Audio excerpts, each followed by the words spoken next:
Bonjour et bienvenue. Aujourd'hui, on va explorer une idée aussi simple que radicale. Et si le plan directeur de la vie elle-même et la clé de notre futur technologique étaient cachés dans une seule et même forme géométrique? C'est une question assez folle, n'est-ce pas? L'idée qu'une simple forme, le sablier de Pérez, pourrait tout connecter. La biologie, les maths, l'informatique. Alors plongeons dedans pour voir ce qui s'y cache. Pour comprendre, il faut commencer par le début. Et le début, eh bien, il est en chacun de nous, au plus profond de nos cellules. On parle bien sûr du code génétique. Et là, la question qui se pose, c'est est-ce que notre code génétique, au fond, c'est juste des maths? Ce n'est pas une question de philo, non, c'est une question de chiffres. Des chiffres bien réels qui gouvernent le vivant. Regardez ça. À gauche, le code génétique, l'alphabet de la vie. À droite, une représentation du code binaire, le langage des ordinateurs. Ce qui est fascinant, c'est cette idée que notre propre biologie pourrait suivre des règles aussi logiques, aussi mathématiques que l'informatique. Et tout ça, ça tient en quelques chiffres clés. Le premier chiffre, c'est le 4. Pourquoi 4? Parce qu'il y a 4 briques de base, 4 bases azotées qui composent l'ADN, A, T, C et G. Simple. Ok, on a nos 4 briques. Mais la vie ne les lie pas une par une. Elle les lie par groupe de 3. On appelle ça des codons. Et en maths, c'est facile. 4 puissance 3, ça fait 64. On a donc 64 combinaisons possibles. Et c'est là que ça devient vraiment intéressant. On a 64 possibilités, mais au final, elles ne servent à coder que pour 21 fonctions biologiques.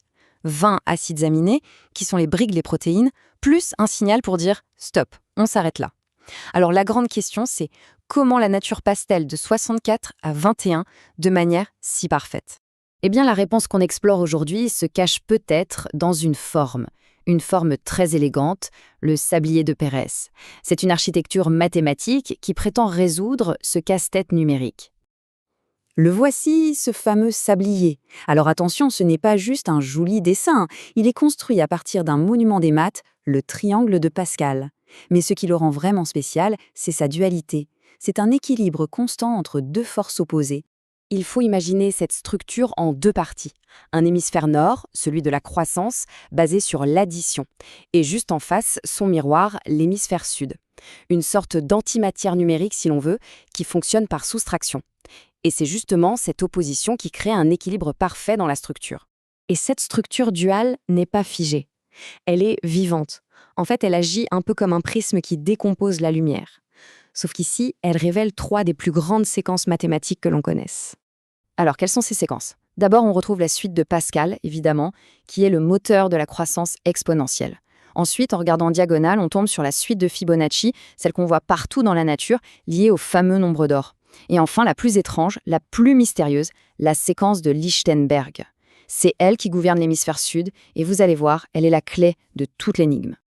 On arrive maintenant au cœur du réacteur, si je puis dire, au principe qui unifie tout ça. Une seule et unique équation qui lie les deux hémisphères vous sabliez dans une harmonie parfaite.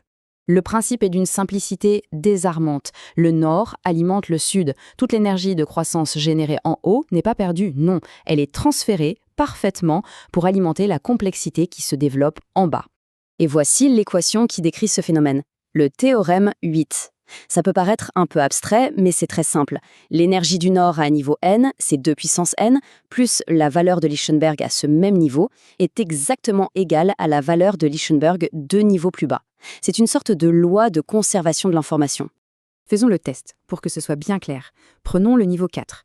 Dans le nord, l'énergie est de 2 puissance 4, donc 16. Dans le sud, à ce même niveau 4, la valeur de Lichtenberg est 5. On additionne les deux, 16 plus 5, ça fait 21. Et maintenant, regardons 2 niveaux plus bas, au niveau 6, la valeur de Lichtenberg est 21.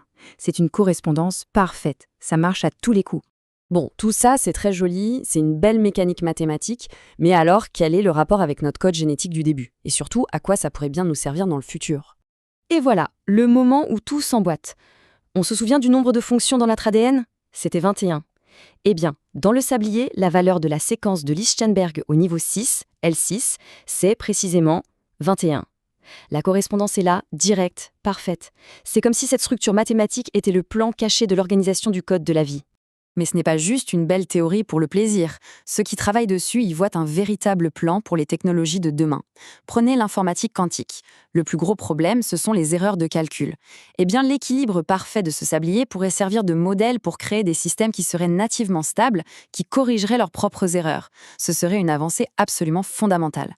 Au final, qu'on y voit une coïncidence mathématique extraordinaire ou une véritable clé de l'univers, ce sablier nous laisse avec cette citation du grand mathématicien Ramanujan. Parfois, les équations les plus simples sont celles qui cachent les idées les plus profondes.